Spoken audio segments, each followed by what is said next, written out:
Muy buenas tardes. El tema que me correspondió a mí en esta exposición fue el concepto de la biofísica. Mi grupo está conformado por Carlos Segovia, Rosalinis Campos, Mari Carmen López, Oscar Robles, Linda Villadiego y quienes habla, Jorge García. Para iniciar esta exposición vamos a estar explicando lo que es biofísica. ¿Qué es biofísica? Biofísica es una subdisciplina que estudia los principios subyacentes de los sistemas vivientes. Pues seguido de esto también tenemos que esta tiene una breve relación con lo que es la biología. ¿Por qué esta tiene una relación? Porque la biofísica explica los fundamentos físicos desde la parte de la naturaleza. Esta nos ayuda también en todo lo que hace referencia, en lo que va de referencia con lo que es la biología, aplicándose a la física. También podemos decir que esta cuenta de una rama. Estas ramas son 6. ¿Cuáles son? La biomecánica, bioelectricidad, bioenergética, bioacústica, biofotónica y radiobiología. Pues en estas 6 ramas podemos encontrar que también estas ramas son muy vitales, son muy complementarias para lo que es nuestra vida. También podemos encontrar que hay aportes a la medicina de parte de la biofísica. ¿Por qué? Porque en estos aportes a la medicina podemos encontrar que aquí, en lo que es radiobiología, nos puede ayudar mucho cuando de pronto nos damos un golpe y vamos a lo que es el médico y nos hacen unas placas. Esto nos ayuda mucho también a ver si tenemos fractura o no. También podemos encontrar que aquí, en lo que es la genética, nos ayuda con todo lo que es un proceso genético, desde la parte de la física. También podemos encontrar que esto nos ayuda en el proceso de alimentación, ya que todo esto va de la mano, y esto es una muy buena subdisciplina para estudiar desde allí lo que es la biología. Muchas gracias. Mi nombre es Linda Villadiego y continuamos con la biofísica en la medicina moderna. La biofísica es la ciencia que estudia la biología de métodos y principios físicos. Es la física de la biología de todos los seres humanos que comprende el estudio de las enfermedades, ya sea secundario o fenómeno físico. Pasamos a los aportes aplicados de la biofísica en la medicina de la historia. En el siglo XVII, el científico Descartes hizo un estudio sobre la dinámica muscular y la biomecánica.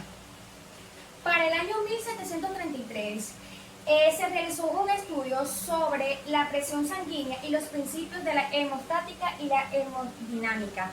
El filósofo Stephen Halley realizó un experimento en el cual se trataba, como ven en la imagen, sobre 2 animales, pero los perros y el caballo, pero él lo realizó prácticamente con el caballo. Se dio de cuenta que cuando la sangre pasaba por el tubo cristalino, se dio de cuenta que podíamos medir la presión sanguínea.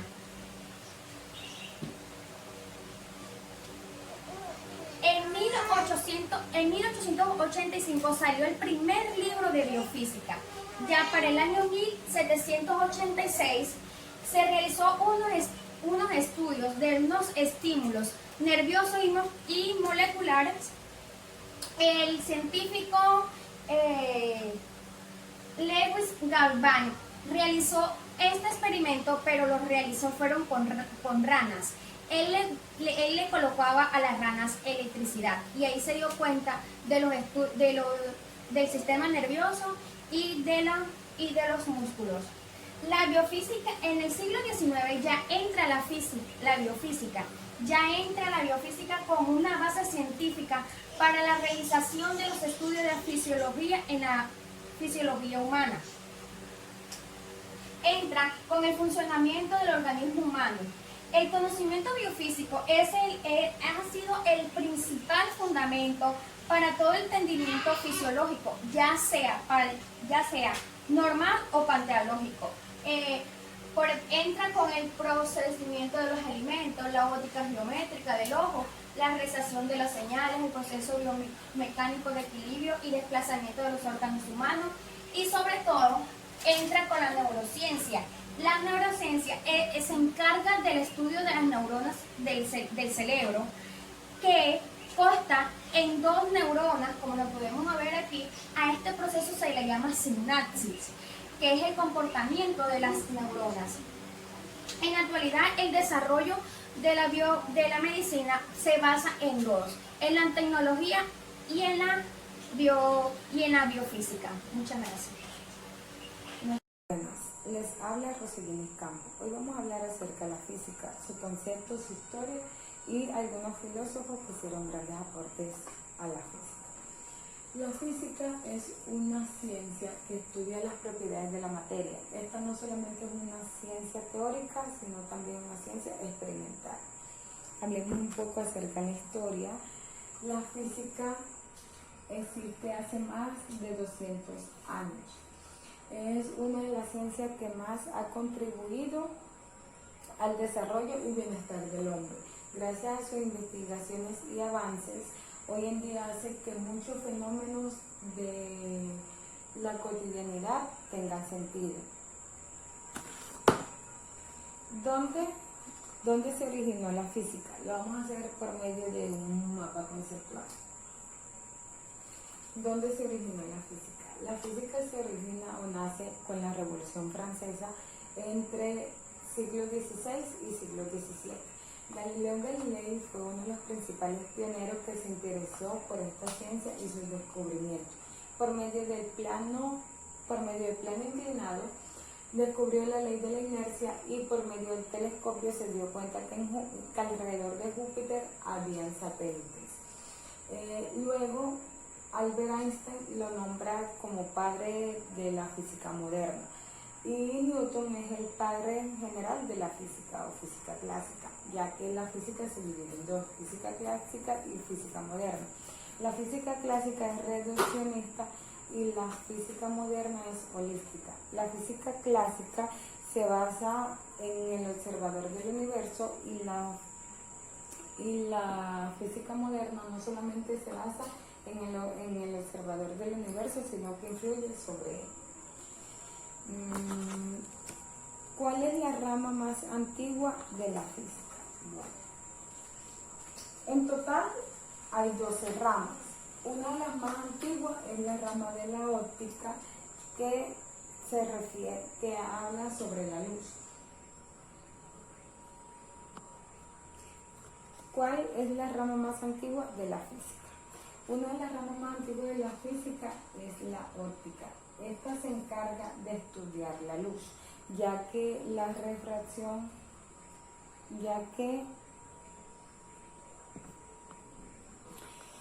¿Cuál es la rama más antigua de la física? La rama más antigua de la física es la óptica, que es la encargada de estudiar las propiedades de la luz, ya que la refracción y reflexión han existido desde la antigüedad. Entre otras ramas de la física tenemos la termodinámica, que estudia las leyes. Tenemos grandes pensadores también sobre ella, como Boyle, Newton, Galileo, Einstein, Aristóteles, Gay-Lussac, entre otros. Otra de las ramas es la nuclear, que es el campo de la física encargado de estudiar los núcleos atómicos. También tenemos la geofísica, la biofísica, que aparte de la física hacen parte de la química. Y aquí tenemos, como les decía anteriormente, que Newton es el padre de la física, y estos han sido los filósofos que han hecho grandes aportes a la física. La física es la óptica, que es la encargada de estudiar las propiedades de la luz, ya que la refracción y reflexión han existido desde la antigüedad. Entre otras ramas de la física tenemos la termodinámica, que estudia las leyes. Tenemos grandes pensadores también sobre ella, como Boyle, Newton, Galileo, Einstein, Aristóteles, Gay IUSAC, entre otros. Otra de las ramas es la nuclear, que es el campo de la física encargado de estudiar los núcleos atómicos. También tenemos la geofísica, la biofísica, que aparte de la física hacen parte de la química. Y aquí tenemos, como les decía anteriormente, que Newton es el padre de la física, y estos han sido los filósofos que han hecho grandes aportes a la física. Buenas, mi nombre es Oscar Robles y a continuación les voy a hablar del sistema de medida internacional y magnitudes físicas. Para hablar del sistema de medida internacional y magnitudes físicas es necesario evocar la época de la antigüedad. Se dice que en la antigüedad cada pueblo tenía su propio sistema de medida y magnitudes físicas. ¿Cómo así? Simplemente aquí lo que pasaba era como, por ejemplo, si un pueblo utilizaba el sistema de medida del codo o la vara para medir longitudes, pues este sistema de medida solo funcionaba en dicho territorio, porque en otros territorios era desconocido. Otro sistema de medida que me llamó mucho la atención en la antigüedad fue el sistema de medida de la cintura del rey. Este ya es un poco más complejo. Aquí simplemente lo que se cogía era una soga o una cinta y se tomaba el diámetro de la cintura del rey, y esto servía para medir longitudes. Pero ¿qué pasaba? Este sistema era un poco invariable. ¿Por qué? Porque todos los reyes no tenían el mismo diámetro de cintura. Este problema se solucionó aproximadamente en 1960, en la 11ª Convención de Pesos y Medidas que se celebró en París, Francia. Pues aquí se aprobó lo que hoy conocemos como el SI, el Sistema de Medidas Internacional. Este sistema de medida fue propuesto por el señor Giovanni Giorgi, y a partir de allí los científicos de la comunidad internacional utilizaron las magnitudes presentes en este sistema de medida. Para hablar del sistema de medida, pues tendremos que hablar del sistema de medida fundamental y las derivadas. Pues los sistemas de medida derivadas, podríamos decir que estas magnitudes se derivan de las fundamentales. Las magnitudes fundamentales son 7. Comenzaremos hablando de la longitud. La unidad en la longitud es el metro y el símbolo es una M minúscula. Y para medir la longitud utilizamos una cinta métrica. También encontramos la masa. La masa, la unidad fundamental es el kilogramo y el símbolo es una K y una G minúscula. Para medir la masa utilizamos lo que hoy conocemos como una balanza. También encontramos el tiempo. La unidad fundamental en el tiempo es el segundo, el símbolo es una S y utilizamos un reloj para medir el tiempo. También encontramos la intensidad de corriente, pues la unidad fundamental es el amperio y el símbolo es una A. Para medir el amperio o la intensidad de corriente, pues utilizamos el amperio. También podemos encontrar la temperatura. La variable fundamental es Kelvin, el símbolo es una K mayúscula y para medir la temperatura utilizamos el termómetro. También encontramos la cantidad de sustancias, pues la unidad es mol y el símbolo es mol. Pero ¿qué pasa aquí con la cantidad de sustancia? Para medir la cantidad de sustancia, eso depende del estado en el cual se encuentra la sustancia. Un ejemplo, si la sustancia se encuentra en estado sólido, necesitaremos una balanza. Y si se encuentra en estado líquido, aquí simplemente lo que tenemos que medir es el volumen. Vamos a continuación con la intensidad luminosa. Pues la unidad en intensidad luminosa es la candela. El símbolo es una C y una D minúscula. Y para medir la intensidad luminosa encontramos lo que se conoce como un luxómetro. Hola a todos, mi nombre es Carlos Segovia, integrante del grupo número 5 de Biofísica. En el día de hoy les vengo a hablar un poco acerca de conversión de unidades. Pero ¿qué es una conversión? Cuando hablamos de una conversión estamos hablando de una transformación de una unidad más pequeña a una unidad más grande o viceversa. Un ejemplo de ello puede ser este ejercicio que dice así: un avión viaja a velocidad constante de 360 km por hora. cuántos metros recorre en 18 minutos. Entonces tenemos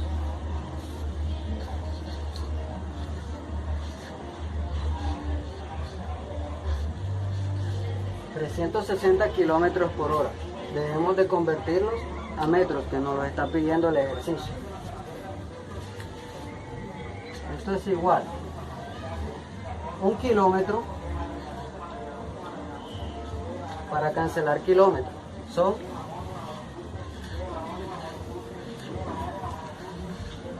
1000 metros.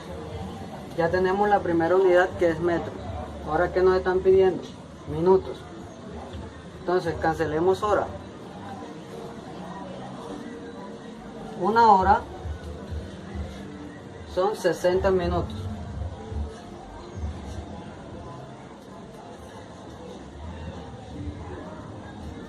Y esto es igual. 300 por 1000 nos da 360.000. Entre 1 es igual a 360.000. Por 1 son 360.000. Entre 60 nos da 6.000.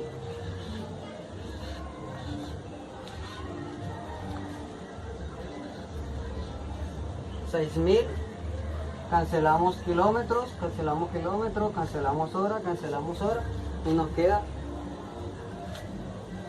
metros por minutos. Eso es lo que nos daría en 1 minuto, pero el ejercicio nos dice que en 18 minutos. Entonces multiplicamos 6.000 por 18 y esto sería igual a 108.000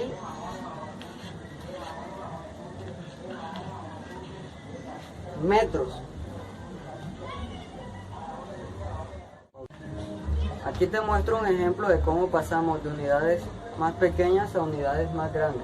En este caso tenemos 1000 metros. Lo vamos a convertir a kilómetros. Acá tenemos 1000 metros. Entonces, 1 kilómetro son 1000 metros. Para cancelar metros lo llevamos hasta la parte de abajo, el mismo número. Aquí, como ven, está cancelado metros y nos queda kilómetros. 1000 entre 1000 es igual a 1. Por 1 es igual a 1 kilómetro.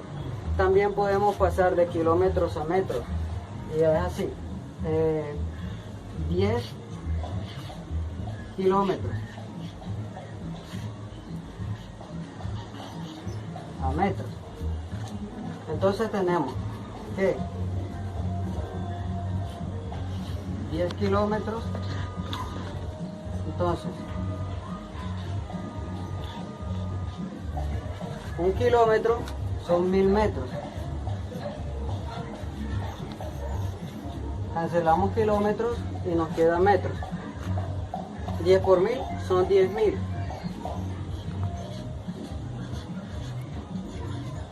10.000 metros. Eso es todo. Espero les haya gustado. Gracias.